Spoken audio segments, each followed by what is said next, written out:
Belarus और रूस से जुड़ी सीमाओं पर 1.5 लाख से ज्यादा रूस के सैनिक मौजूद हैं। सैटेलाइट तस्वीरों में भी इस बात की पुष्टि साफ हो चुकी है कि सीमाओं पर बड़ी संख्या में सैन्य हथियार भी जमा किए जा चुके हैं और यही कारण है कि यूक्रेन के साथ खड़े दुनिया भर के देश हमले की आशंका के बीच एकजुटता दिखा रहे हैं। यूक्रेन की पूर्वी सीमा पर गोलीबारी चल रही है और इसी दौरान म्यूनिच सिक्योरिटी कॉन्फ्रेंस में यूरोपीय देश रूस के हमला करने की स्थिति में मुंहतोड़ जवाब देने की तैयारी में जुट चुके हैं, रूस को घेर रहे हैं।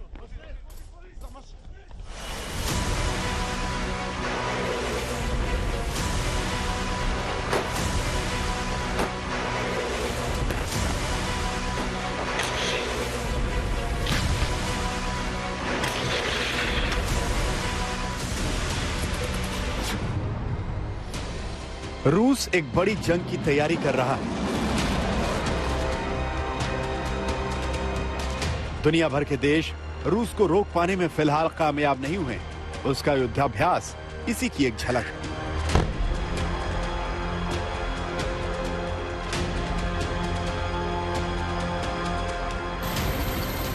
आज रूस का युद्धाभ्यास अमेरिका और यूरोपीय देशों की चिंता नहीं, चिंता है यूक्रेन की सीमा पर होने वाली गोलीबारी, अलगाववादियों की ओर से होने वाली बमबारी युद्ध की चिंगारी बन सकती है।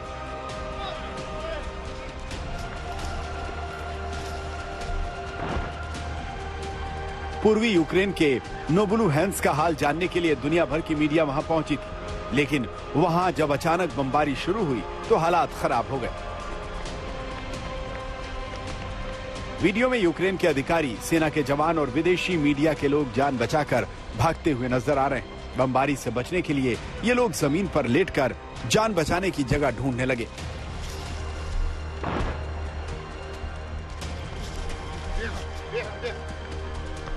इसी तरह दोनेत्स्क में भी मीडिया और सैनिकों ने एक शेल्टर में पनाह ली, जहां बाहर से आने वाली धमाकों की आवाजें साफ सुनी जा सकती हैं। ये सीमावर्ती इलाके हैं जहां पर अलगाववादी हमले हो रहे हैं। यूक्रेन लगातार कह रहा है कि उसकी सीमाओं पर रूस और बेलारूस की ओर से 1.5 लाख से ज्यादा सैनिक तैनात हैं और इसीलिए युद्ध किसी भी वक्त शुरू हो सकता है।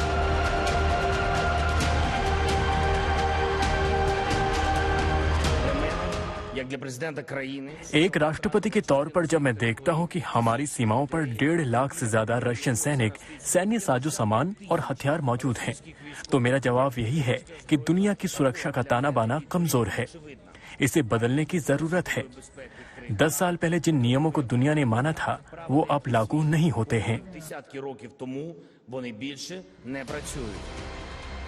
यूक्रेन के मसले पर जर्मनी के म्यूनिख में सिक्योरिटी कॉन्फ्रेंस हुई, जिसमें कई देशों के नेता इकट्ठा हुए। इस कॉन्फ्रेंस में रूस के हर कदम पर चर्चा हुई और यूक्रेन को लेकर सभी देश साथ नजर आए। As I speak to you today, we do not fully know what President Putin intends. But the omens are grim, and that is why we must stand strong. Whatever happens in the next few days and weeks, we cannot allow European countries to be blackmailed by Russia. We cannot allow the threat of Russian aggression to change the security architecture of Europe. पिछले कई महीनों में हमने देखा कि Ukraine के साथ लगी रूस की सीमाओं पर सैन्य शक्ति बढ़ाई गई है।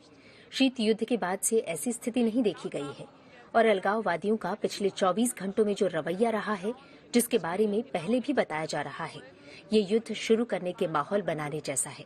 हमें नहीं पता कि हमला तय है या नहीं, लेकिन यूक्रेन पर खतरा असली है और इससे यूक्रेन पर असर पड़ रहा है। Wir wissen nicht, ob ein Angriff bereits beschlossene Sache ist.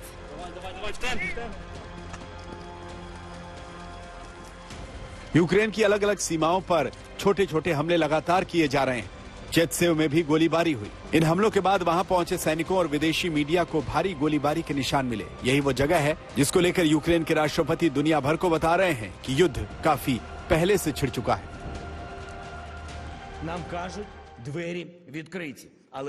पिछले कई महीनों में हमने देखा कि यूक्रेन के साथ लगी रूस की सीमाओं पर सैन्य शक्ति बढ़ाई गई है।